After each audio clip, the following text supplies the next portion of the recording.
Hey guys, welcome back to the channel. Welcome back to the Regular People's Podcast, guys. My name is Tapelo. As you guys see, I don't have my partner with me today. But today I just decided to do a quick video. We haven't been posting as much as we should. But there's so much news, I couldn't resist. Me and my team will be back with a podcast this weekend. And we'll be dropping clips again next week like we have been doing for the past few weeks.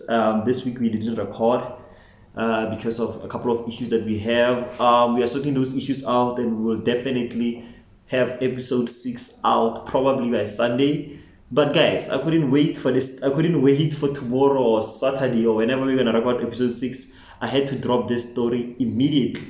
A lot of things has been happening, and I just decided, you know what? Let me cover the news, and me and my team will come back and then do our breakdown.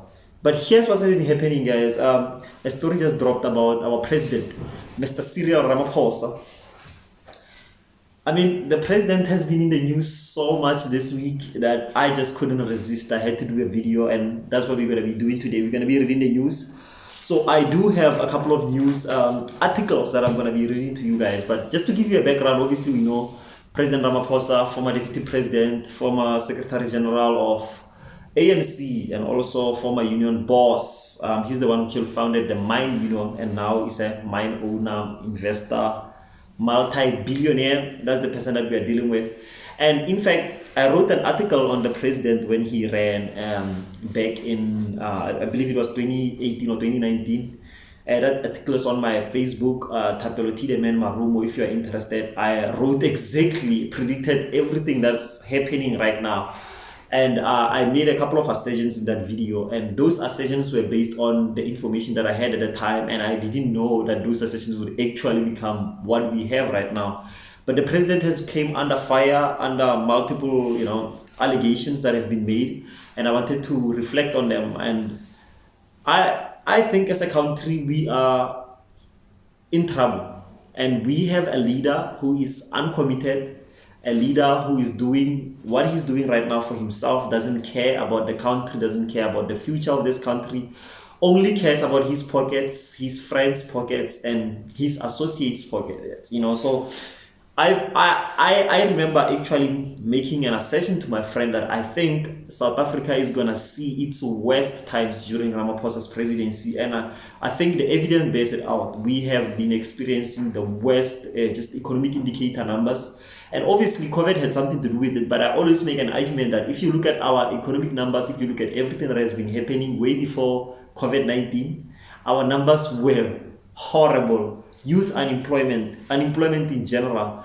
Even if I'm talking about just like the economic definition of unemployment, not the real unemployment that we're experiencing. I mean, we're talking 70-80% of the youth are unemployed. That's 2 in 10 people who are under the age of 35 in this country have a job. And like I said, guys, these numbers are economic numbers. They are the definition of unemployment, if you know it. It is an economic definition. It excludes all sorts of people who are underemployed. So underemployed, I mean people who have a certain degree but cannot get a job for that particular degree. So they will work as maybe a server, or they will work as a cashier, just to make ends meet. We are not even accounting for those people. Those people we consider to be employed.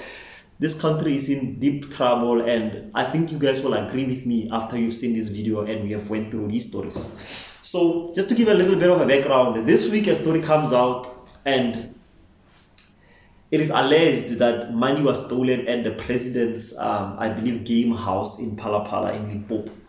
And this allegation is made by a former spy boss, Fraser. I want to read an article here from Eyewitness News, and it bears out all the details. And please bear with me. I'm going to read all of the article, and I'm going to do my commentary at the end. So the article is titled "Full Fraser Affidavit, Large Sums of Dollars Hidden in Ramaphosa's Furniture."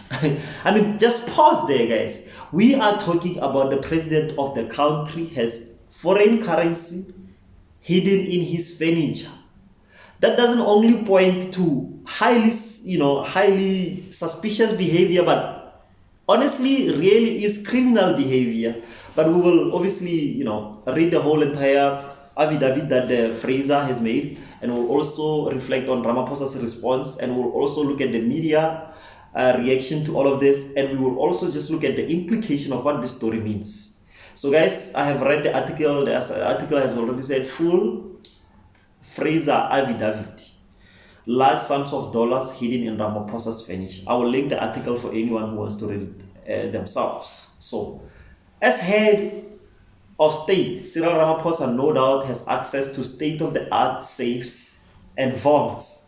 But according to former State Security Director General Arthur Fraser, the millions of undeclared US dollars at the center of former prison's boss' new criminal claims against the president were simply stashed away inside pieces of furniture at his Palapala game farm. So just to explain a little bit on this first paragraph, they called him former prison boss as well because he moved from state security to prison boss. And that is important because it will be relevant when we talk about maybe Fraser's intentions and whether I care about his intentions or not. So it reads, one of the domestic workers employed at the Palapala discovered undisclosed sums of US dollars concealed in furniture of the president's residence at the farm. So it reads the explosive statement Fraser made to the police in support of the case he opened against Ramaphosa last week. Fraser last week announced the charges and that they emanated from the 2020 theft of from the farm that happened in 2020 of millions of dollars in excess of 4 million US dollars concealed within the premise of the president's Palapala farm in Waterberg, Limpopo by criminals who colluded with his domestic worker. So this is $4 million, guys. This is in rands. I calculated it. It's 61 million rands. So Fraser last week announced the charges. I already read that. They also included defeating the ends of justice, kidnapping of the suspects, their interrogation on his property, and bribery.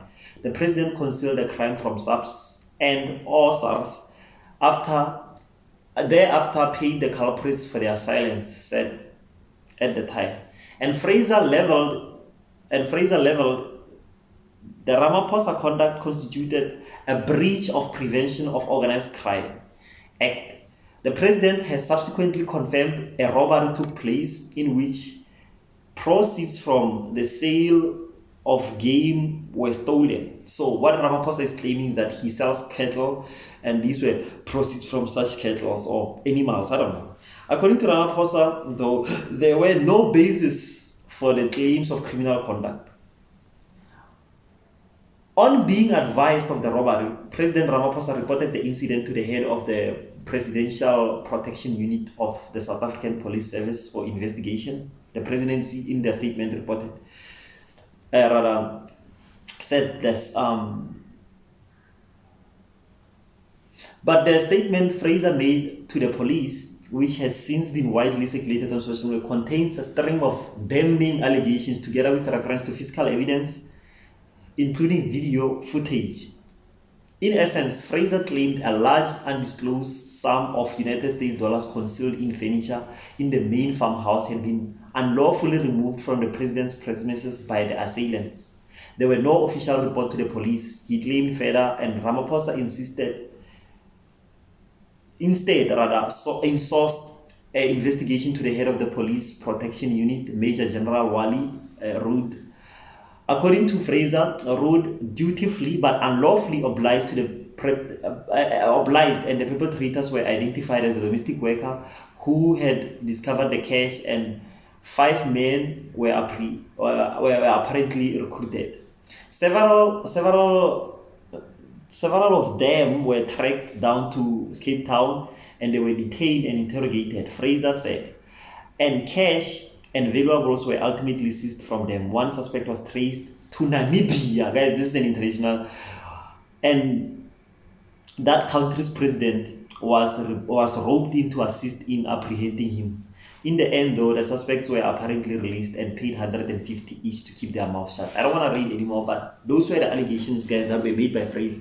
I mean, it's clear just the conduct of a president having money hidden in his furniture is criminal. And honestly, guys, this is not just money that he has that's in South African, currency. This is money in dollars. And obviously, if you read further, you are required by certain acts to disclose transactions that are done through foreign currency. I think it's $1,520. You are required by law to report that to the Financial Criminal Division of law enforcement. And this was obviously not done. So that's going to be the first thing that we should ask Ramaphosa. Okay, we hear you are claiming that this was just a business transactions that you usually do with whoever you are transacting with, but did you report the money? Firstly, to the criminal division.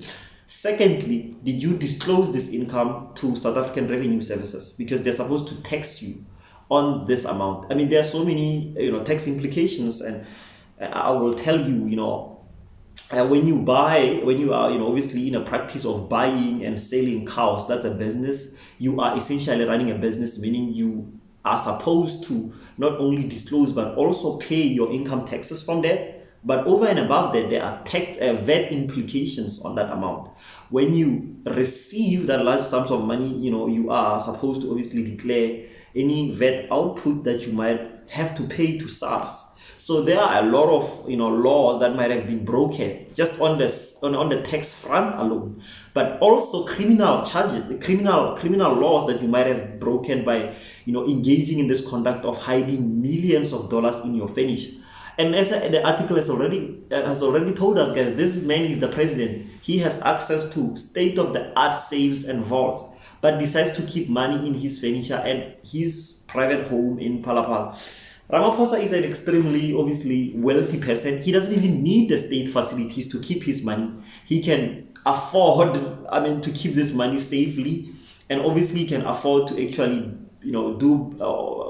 do business practices that are legal and are compliant with not only the tax laws that we have, but also the criminal acts that we have in this country. And remember, as a president, you are entrusted with the duty of protecting the Constitution.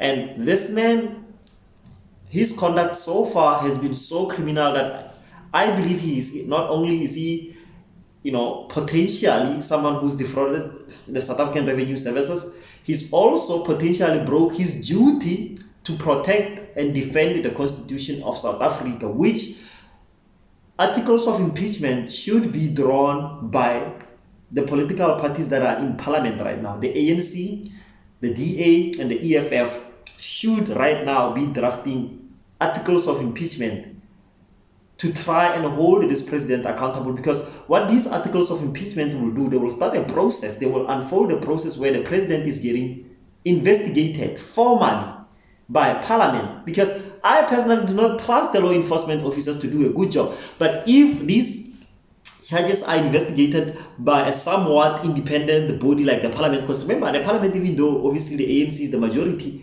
but there are also opposition parties there. This should go to committees, and this man should be investigated. There should be articles of impeachment drawn and voted on based on the evidence that this will uncover.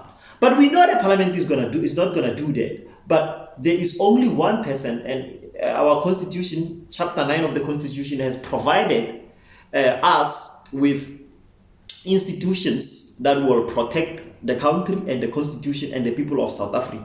These institutions include the Auditor General, include the Public Protector, includes the church, I forgot the other one, but these are what we call chapter 9 institutions. They are found in terms of chapter 9 of the constitution. One such institution is the Public Protector's Office. But the Public Protector honestly has been under fire from not only Ramaphosa, but Ramaphosa and his defenders. So when the Public Protector, just to go back a little bit, when the previous Public Protector left, she left as a hero, someone who investigated the president and revealed some of the former president's criminality. And that she was hailed a hero. And everyone loved her, Tulima Donzela, everyone praised her. But something mysterious has been happening with this new Public Protector, Busisiwe Mkhwebane, Advocate Busisiwe Mkhwebane. She has been hated from the beginning. The first act as Public Protector was to investigate the financial sector, specifically ABSA. and urged National Treasury to hold National Treasury as well as the Reserve Bank to hold ABSA accountable for the loan that they took from the apartheid government, which later became the South African government. And this is what the biggest mistake that she did, because after this, there's been a slew of attacks against her, and these have not only led to her office being, essentially, left paralyzed because they reduced the budget significantly. She doesn't have enough resources to continue with her job. So this public protector has been under fire, so much so that people have lodged all sorts of complaints. They've tried to impeach her. But it even got to a point where now Ramaphosa was urged to fire the public protector. I, for one, do not understand why our constitution, which is considered the best in the world, give one man the sole power to appoint the public protector and to fire. And I understand the appointment process has to go through parliament, and they have to give their recommendation, and then the president ultimately appoints. But what I'm trying to point to is that there are issues where you have one person who has all power to appoint and fire, and Ramaphosa is in the position where he has the power to appoint and fire, and he has done so. 7 days later, after Ramaphosa has been leveled with allegations of fraud, tax fraud, criminal, just all sorts of criminal offenses that you might think of, financial crimes and all of those, Ramaphosa decides to suspend the only person in this country who not only has the ability but the authority to investigate him. Ramaphosa suspends him. So earlier on today, the presidency Twitter account tweeted, I'm about to read this to you. President Ramaphosa has, in accordance with section 194.3A of the Constitution of the Republic of South Africa, decided to suspend Busisiwe Mkhwebane from the Office of the Public Protector effective 9 June, which is today.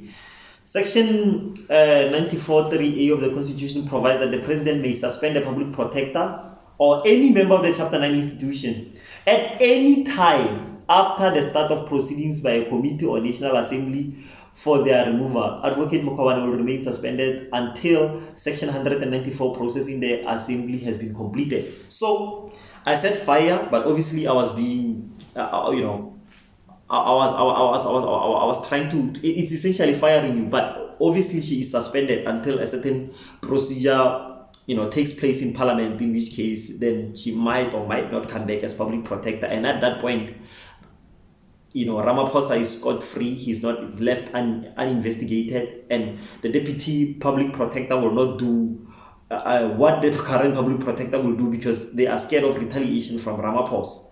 So it's clear that Ramaphosa has collapsed these Chapter 9 institutions. He doesn't care. All he cares about, Ramaphosa, at least to me, appears to be himself, and he was willing to do everything to protect his power. Ramaphosa is essentially a king at this point. We have given this man ultimate power and authority to do as he pleases. And we have accused presidents before of being, just criminal. During their President Zuma was investigated thoroughly by the former public protector. Not once did President Zuma even consider firing the public protector. But I know there will be all sorts of arguments that will be made against. But I want you guys to at least, even if you're a Ramaphosa defender, at least admit to how this looks. The optics of Ramaphosa firing the public protector when he is himself under fire looks bad. But obviously, I'm not a defender of the. It looks not only bad, but it also honestly looks criminal, and honestly, it looks like someone who is conflicted. And here's one nugget of information that I want to offer to you guys.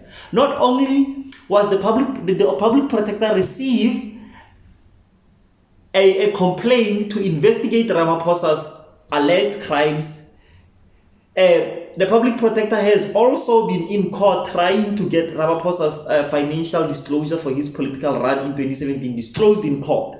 So at what point do we not say this is a conflict of interest? The president cannot weigh in, suspend, or otherwise the public protector from her position while currently being under investigation by the Office of the Public Protector, and specifically the person who is appointed to be the custodian of that office, who is Busisio Mkoba.